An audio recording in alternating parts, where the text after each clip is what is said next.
Nous sommes le mercredi 25 février. Voici à la une.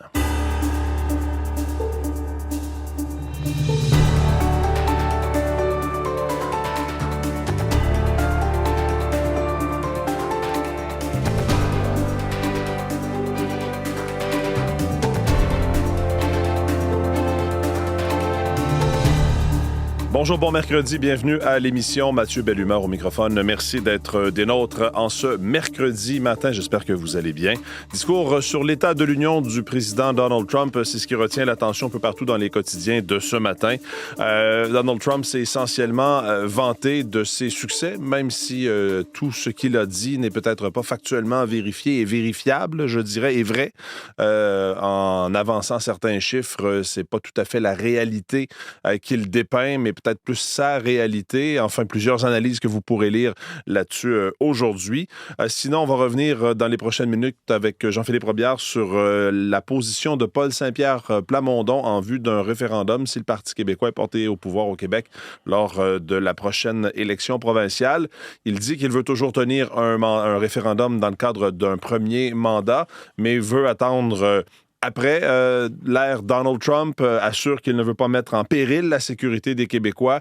Il a été critiqué notamment par des partis d'opposition hier en disant que c'est un recul du Parti québécois. On vous fera entendre les réactions, notamment entrevue du principal intéressé hier à l'émission d'Anne-Marie Dussault, 24-60. Donc, Jean-Philippe Robillard va revenir là-dessus un peu plus tard à l'émission. Soyez avec nous. Toute l'équipe est autour de la table à cette heure-ci. Julie-Jasmine Boudreau, culturelle. Bonjour. Jean-François Paradis au sport. Bonjour. Et Véronique Mirand à la météo. Bonjour à vous trois. On va revenir ensemble, Julie-Jasmine, plus tard aux actualités culturelles sur la comédie musicale très célèbre, jouée partout dans le monde, Les Misérables.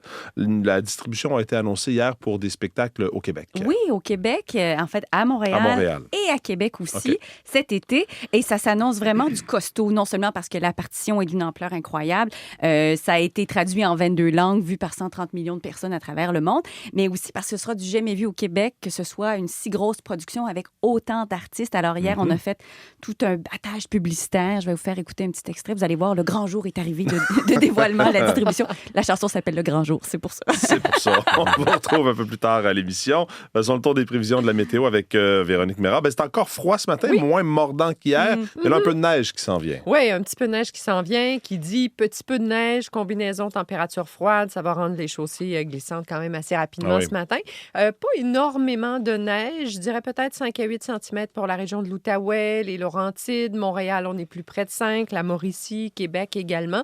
Bandes de neige qui peuvent être un peu mieux organisées. Il y en a qui vont passer ce matin et on surveillera une deuxième impulsion en fin de journée. Mais les quantités totales, en moyenne 5 cm, 5 à 8 vers l'Outaouais et les Laurentides.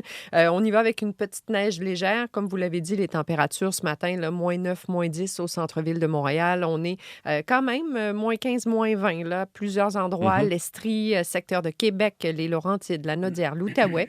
Alors, pas chaud. On gagnera des degrés au cours de la journée, mais pas assez pour franchir le cap du point de congélation. Donc, maximum prévu, moins 2 à moins 6 degrés sur les régions les plus au sud et au centre. Une neige intermittente, un vent sud-est, une vingtaine de kilomètres à l'heure. Ça va s'estomper graduellement la nuit prochaine. Il se peut qu'il reste quelques averses de neige tôt demain matin vers l'Estrie, Québec principalement. Et par la suite, on va retrouver des conditions de ciel variable avec le même genre de mercure demain. Légèrement sous zéro pour vendredi. Ciel variable également. De la douceur pour samedi et à nouveau du temps plus froid pour la journée de dimanche. En ce qui a trait à la neige du côté de l'Abitibi, ça se poursuit. 1 centimètre ou 2 à venir aujourd'hui. Moins 6, c'est le maximum anticipé. Ça commencera ce matin vers le Saguenay-Lac-Saint-Jean, le Bas-Saint-Laurent, avec une petite neige intermittente qui laissera en moyenne 2 à 4 centimètres pour ces secteurs-là. Moins 8, c'est le maximum aujourd'hui. Moins 3 en Gaspésie, moins 6 sur la Côte-Nord, principalement nuageux. Aujourd'hui, la neige s'infiltrera sur la Côte-Nord en mi-journée et ce soir seulement du côté de la péninsule gaspésienne, 3 à 5 cm de ce côté-là. C'est terminé la neige sur le nord de l'Ontario. On retrouvera des conditions de ciel variables aujourd'hui. Ça cesse en mi-journée vers les secteurs plus au centre. Moins 10 au nord, moins 4 au centre. On sera légèrement sous zéro pour Toronto, Windsor, avec cette petite neige qui peut laisser 1 centimètre ou 2. C'est assez fondant, mêlé de bruine verglaçante par endroits dans le secteur de Windsor ce matin. Ottawa, on parle de 5 à 8 cm. Ça commence ce matin. C'est intermittent comme ça tout au cours de la journée. On demeurera à près de moins 3 degrés. C'est assez venteux. Dans l'ouest, les averses reviendront en après-midi à Vancouver, 9 degrés, 4 à Edmonton, 7 à Calgary. Encore une petite impulsion de douceur, plutôt nuageux vers Edmonton, le soleil brille à Calgary.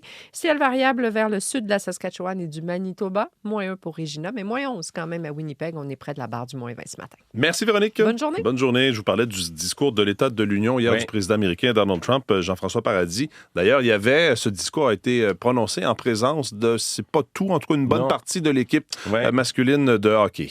Oui, l'équipe américaine de hockey masculin, vous en souvenez, n'est-ce pas, Mathieu, qui ont battu le Canada en finale des Jeux Olympiques. Tourner le fer dans la plaie. Donc, cette équipe a assisté au discours sur l'État de l'Union prononcé par le président Trump au Capitole. Et l'attaquant Matthew Tkachuk avait publié sur les réseaux sociaux des photos des membres de l'équipe en train de célébrer leur victoire dans ce qui semble être un avion du gouvernement américain, ainsi qu'une photo du groupe prise à leur descente sur le tarmac. Donc, ils se sont ensuite rendus à la Maison-Blanche, comme le veut la tradition, pour y rencontrer Donald Trump. Et 5 joueurs, vous le disiez, étaient toutefois absents. Jake Gensel, Kyle Connor, Brock Nelson, Jackson Lacombe et Jake Ottinger. Et lors du discours durant lequel les joueurs ont été honorés, Austin Matthews, Dylan Larkin et Clayton Keller manquaient aussi à l'appel, quand même le capitaine de la formation qui n'y était pas.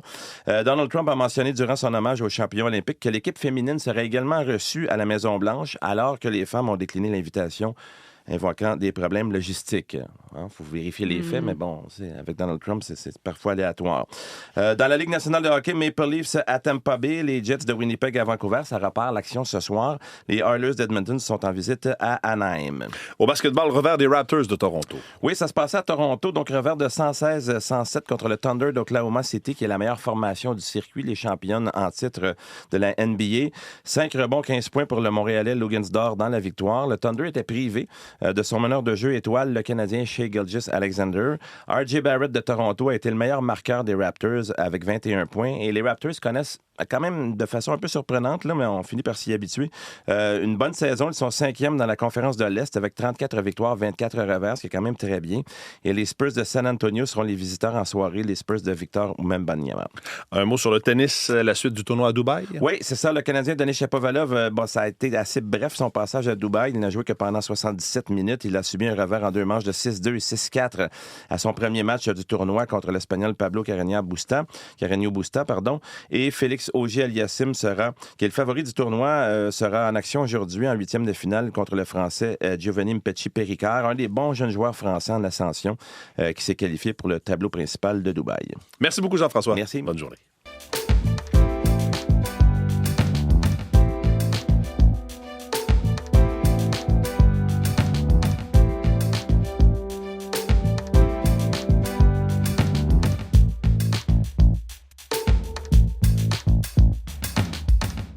À la une des différents quotidiens de ce matin, beaucoup reviennent évidemment sur ce discours de l'État de l'Union du président américain Donald Trump. C'est le cas de la presse. La réalité, selon Trump, un revirement historique, c'est ce qu'a dit donc le président américain hier lors de ce traditionnel discours sur l'État de l'Union. Il a vanté son bilan depuis son retour au pouvoir, ce qui est quand même loin de faire l'unanimité.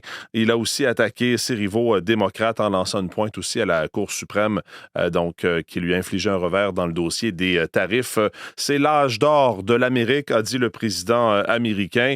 Même si sondage après sondage, les Américains disent être insatisfaits de la façon dont Donald Trump gère l'économie, lui dit que justement, la nation est de retour, plus grande, meilleure, plus riche, plus forte que jamais. C'est l'âge d'or de l'Amérique. On parle d'un discours fleuve quand même d'1h47 minutes. C'est le plus long de l'histoire américaine en pareille circonstance. Rappelle Richard Etu dans la presse de ce matin qui résume le discours de Donald Trump, donc qui a vanté la vigueur de l'économie, même si les États-Unis ont quand même connu une croissance économique de 2,2 % en 2025, en baisse par rapport aux 2,3 de l'année précédente. Le président a affirmé avoir hérité d'une nation en crise avec une économie stagnante, mais il dit que maintenant, il a transformé l'Amérique et que c'est un revirement historique en termes d'économie. C'est également félicité d'avoir réduit à 0 les passages de migrants à la frontière. Évidemment, 0, c'est un peu exagéré, même si, dans les faits, on comprend que les passages ont chuté de façon spectaculaire lors de la dernière année. Et Jean-François parlait des hockeyeurs qui étaient là.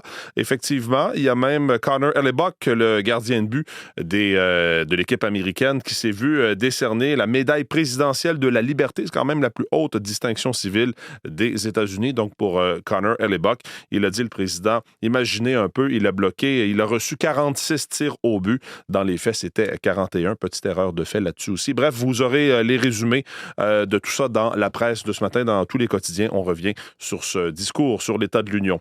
En une du Devoir, payer 3 fois pour des patients qu'ils ne voient jamais. En GMF, groupe de médecine familiale, des médecins délèguent des patients à des infirmières, mais ce sont les médecins qui empochent les primes, écrit Marie-Michel Sioui, correspondante parlementaire pour Le Devoir à Québec. En vertu donc de nouvelles primes annoncées par le gouvernement Legault, des médecins de famille pourront être payés 3 fois pour inscrire un patient qu'ils ne verront cependant jamais. Dans les groupes de médecine familiale, il y a des médecins qui exigent effectivement que des patients soient inscrits à leur nom, mais délèguent ensuite tous les suivis aux IPS, infirmières praticiennes spécialisées. La manœuvre permet à ces médecins d'empocher des primes rattachées à l'inscription de patients sans toutefois jamais voir les patients. C'est une manière de faire qui donne l'impression aussi que le nombre de patients inscrits auprès d'un médecin augmente. Dénoncé d'ailleurs cette façon de faire par l'association qui représente les IPS, les infirmières praticiennes spécialisées, qui estiment que les médecins ont l'aspect monétaire, la prise en charge, même si dans les faits, ils ne voient pas ces patients-là. Vous pourrez lire ça en une du Devoir de ce matin. Sur le site de Radio-Canada, on se demande où est la ministre fédérale de l'Immigration. Un texte co-signé par nos collègues Yasmine Mehdi et Laurence Martin. Le manque de visibilité de Léna Diab suscite de vives préoccupations. Certains de ses collègues députés estiment même qu'elle est dépassée par ces dossiers. Depuis que Léna Diab a été nommée à la tête du ministère de l'Immigration, les attentes des milieux communautaires et associatifs étaient élevées, nous disent Laurence Martin et Yasmine Mehdi. La nouvelle ministre, elle-même fille d'immigrants trilingues, avait passé une partie de son enfance au Liban. Elle a donc déjà siégé au cabinet de sa province en Nouvelle-Écosse, mais plusieurs organismes dénoncent son absence de différents dossiers, brille par son absence dans la prise de parole publique également. Vous pourrez lire ça en une du site de radiocanada.ca. En une du Journal de Montréal et du Journal de Québec, c'est le tigre Michel Bergeron qui prend sa retraite, nous annonce-t-on en une. Puis on revient également sur des villes qui installent des puces électroniques pour suivre les bacs de déchets. Il y a la ville de Lorraine au nord de Montréal qui a mis des puces sur ses bacs et chaque fois, évidemment, que le bac est levé pour que les déchets soient ramassés, c'est noté. Et puis, au fur et à mesure qu'il y a des levées, il faut que des citoyens paient, des citoyens qui mettent leur bac au chemin à chaque semaine, par exemple, vont devoir payer à la fin de l'année davantage que les autres. Et c'est le cas d'un citoyen qui doit débourser 460 $ pour une année pour avoir mis trop souvent sa poubelle au chemin. Vous pourrez retrouver ça en une du Journal de Montréal.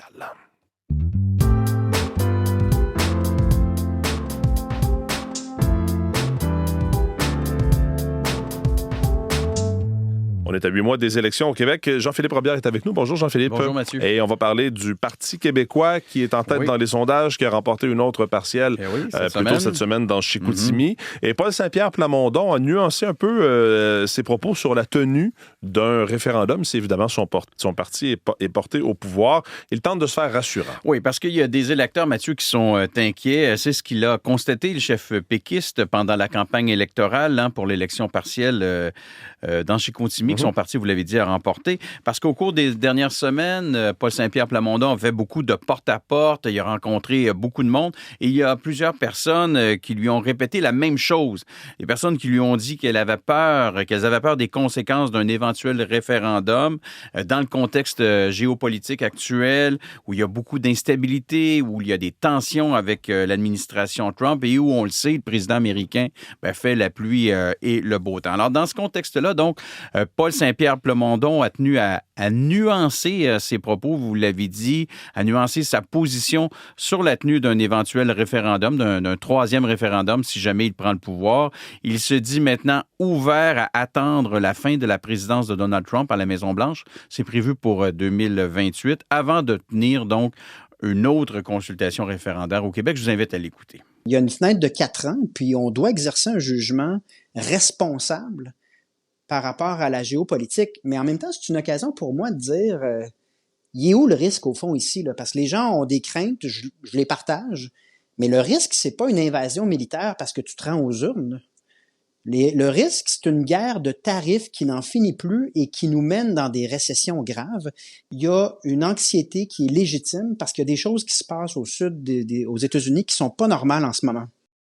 Les autres partis à l'Assemblée nationale qui accusent Paul Saint-Pierre Plamondon de reculer sur la question. Oui, alors qu'il ne recule pas vraiment, Mathieu. Il promet toujours encore donc de tenir un référendum au cours de son premier mandat s'il est élu. Mais ce qu'il fait, dans le fond, c'est qu'il adapte son discours, il repositionne son discours, si on veut, pour faire face, pour tenir compte des craintes de certains électeurs. Alors, je vous invite à écouter le chef libéral, Charles Milliard, suivi du ministre péquiste, Simon Jolin-Barrette. Caquiste, oui, pardon, Simon Jolin-Barrette, de Sol Zanetti, de Québec solidaire, et du chef conservateur, Éric Duhem.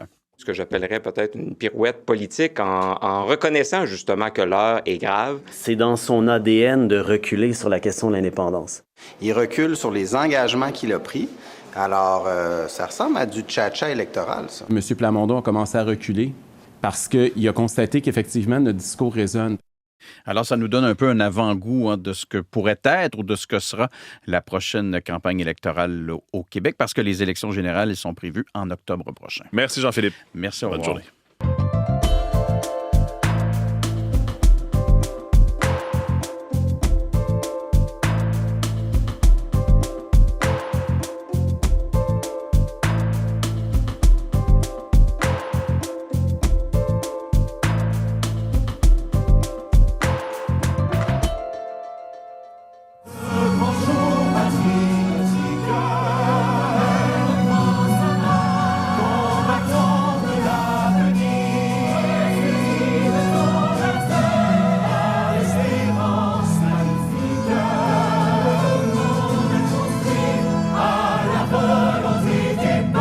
Extrait des Misérables, Julie-Jasmine Boudreau de retour en studio avec nous parce que hier, on a dévoilé la distribution de ce spectacle qui sera présenté au Québec. Oui, cet été, alors, et ça s'annonce comme étant la comédie musicale de l'été. On dit historique, même pour deux raisons. Son ampleur, une cinquantaine d'artistes, dont 37 interprètes sur la scène, mais aussi parce qu'à ce jour, alors que la distribution n'était pas annoncée, 25 000 billets vendus. 25 000. Alors, c'est énorme.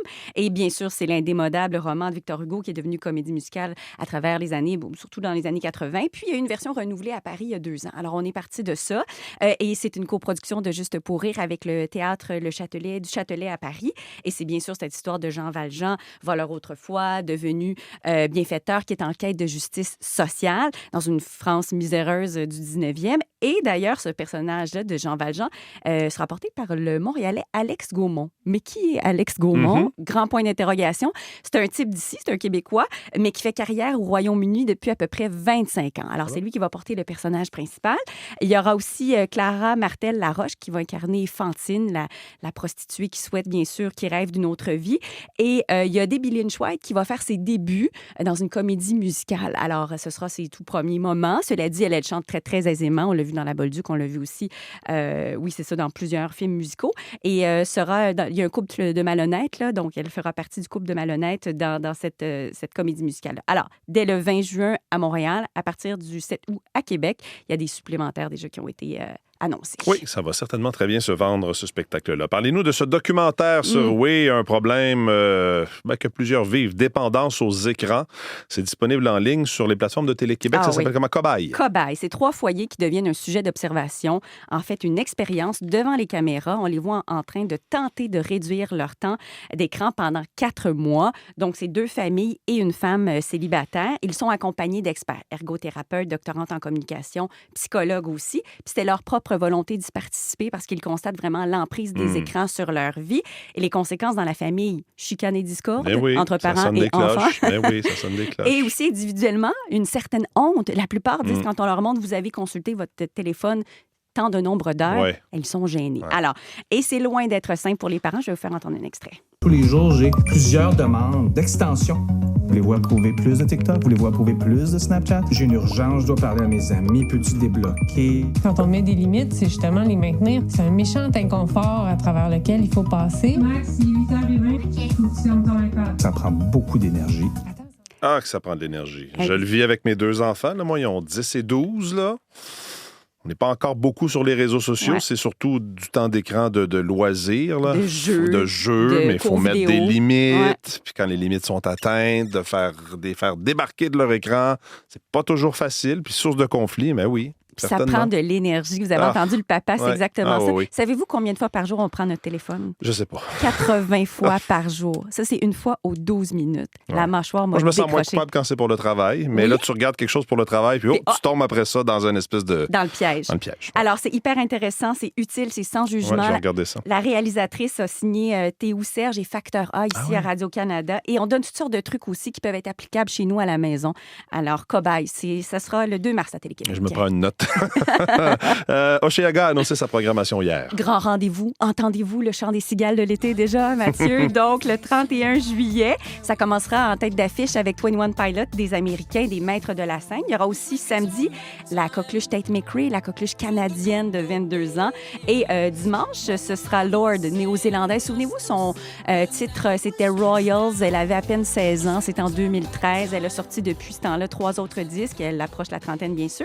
Et il y a des Québécois là-dedans, c'est-à-dire 25 Canadiens au total, dont une quinzaine de Québécois. Billy Dupage, Virginie B et Super Plage qu'on entend.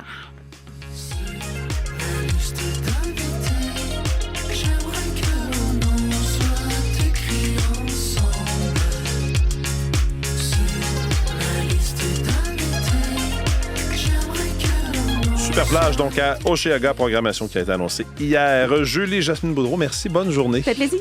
Je me tourne vers Marie-Michel Bordua pour ce qu'on va surveiller plus tard aujourd'hui, donc dans la salle des nouvelles. Bonjour Mathieu. Bonjour Marie-Michel. Alors, entre autres, on va se parler des éducatrices et aides éducatrices issues de l'immigration qui sont nombreuses à attendre une réponse de sélection des travailleurs qualifiés, cette nouvelle voie principale qui mène à la résidence permanente depuis l'abolition du programme de l'expérience québécois.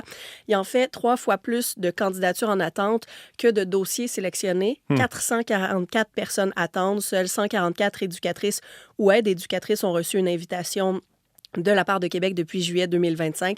C'est un dossier de Fanny Bussière-McNicol à lire, entre autres, ce matin sur notre site Web. Une rencontre entre l'Ukraine et les États-Unis en vue des négociations là, vient d'être annoncée?